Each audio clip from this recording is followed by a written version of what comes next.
अस्सलाम वालेकुम। ये जो वाक़या सुनाने लगा हूँ, ये जब मैंने सुनना शुरू किया तो फजूल लगा, मगर इसके एंड ने मुझे बुरी तरह चौंका दिया था। आप भी सुनिए।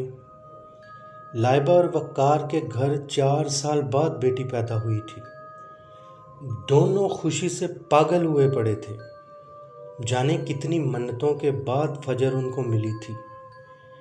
फजर की पहली सालगिरह में सिर्फ 1 दिन बाकी था। वक़ार ने दफ्तर से छुट्टी ली हुई थी। तैयारी ज़ोरों पे थी। वक़ार की पोस्टिंग दूसरे शहर होने की वजह से लाइबा और वक़ार अलग रहते थे बाकी सबसे। मेहमान आ चुके थे।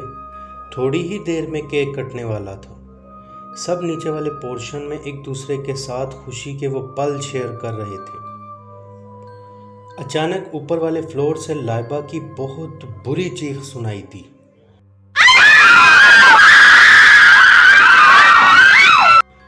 वक़ार जो कि अपने कज़नों के साथ दफ्तर के किस्से सुना रहा था, एकदम घबरा कर ऊपर की तरफ भागा।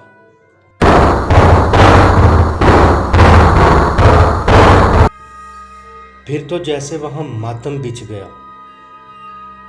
फजर की गला कटी लाश सामने बेड पर पड़ी हुई थी।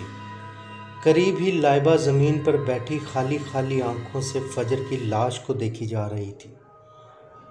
कुछ देर बाद पुलिस वहां इन्वेस्टिगेशन कर रही थी, मगर सबसे बड़ी हैरानी ये थी कि वहाँ ना तो कुछ टूटा हुआ था, ना कुछ बिखरा हुआ था, और ना वहाँ से कोई आला कत्ल बरामद हुआ था।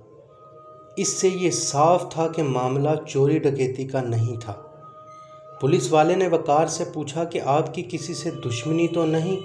वक़ार ने नफ़ी में सर हिलाया। पुलिस वाले ने लाइबा की तरफ देखते हुए कहा कि ये अभी सदमे में हैं, मगर ये जैसे ही नॉर्मल होती हैं हमें इनके बयान की ज़रूरत पड़ेगी। मगर पुलिस वाले ने जैसे ही फजर के पोस्टमार्टम की बात की तो लाइबा ज़ख्मी शेरनी की तरह पुलिस वाले पर झपटी और बोली, मेरी बेटी का पोस्टमार्टम नहीं होगा। वक़ार ने बड़ी मुश्किल से लाइबा को संभाला और पुलिस वाले से कहा, हम पोस्टमार्टम नहीं करवाएंगे।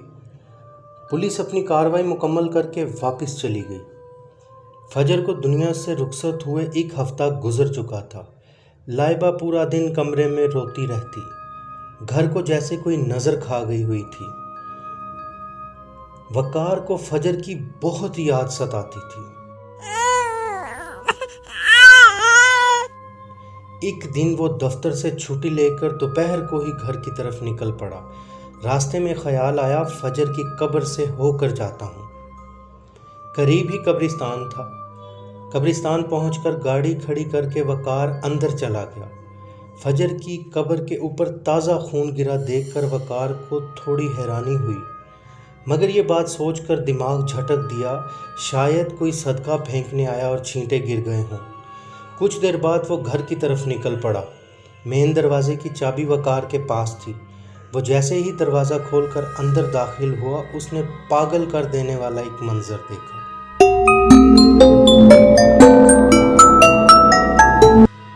लाइबा फ़ोन पर बातों में मगन किसी को कह रही थी, मुझसे ये अब और रोने धोने की अदाकारी नहीं होती। इस वक़ार को भी 2-4 दिन तक ख़त्म कर दूंगी, फिर मुझे तुम्हारा होने से कोई रोक नहीं पाएगा। वक़ार की रूह को किसी ने झंझोड़ कर रख दिया था। उसने आगे बढ़कर लाइबा को धक्का मारा। लाइबा अचानक वक़ार को सामने देखकर बौखला चुकी थी। लाइबा ने उठते हुए कहा, मुझे माफ़ कर दो, मुझसे गलती हो गई। वक़ार की आंखों के सामने अंधेरा आ चुका था। वो सोच भी नहीं सकता था लाइबा ऐसे कर सकती है। वक़ार ने मोबाइल फ़ोन निकालकर पुलिस को कॉल मिलाई। तब तक एक तेज़ धार ब्लेड वक़ार की गर्दन की नस काट चुका था। वक़ार बुरी तरह तड़प रहा था। फ़ोन पर हेलो की आवाज़ के साथ लाइबा ने रोते हुए कहा,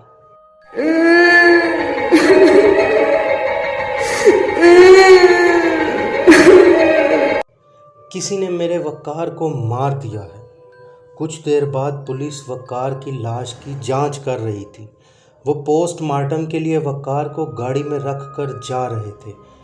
ایک پولیس آفیسر نے جو لائبہ کے قریب کھڑا تھا، لائبہ سے سرگوشی میں کہا، بس اب ہمیں ملنے سے کوئی روک نہیں پائے گا۔ لائبہ کی سرسری مسکراہٹ کے بعد وہ پولیس والا باہر چلا گیا۔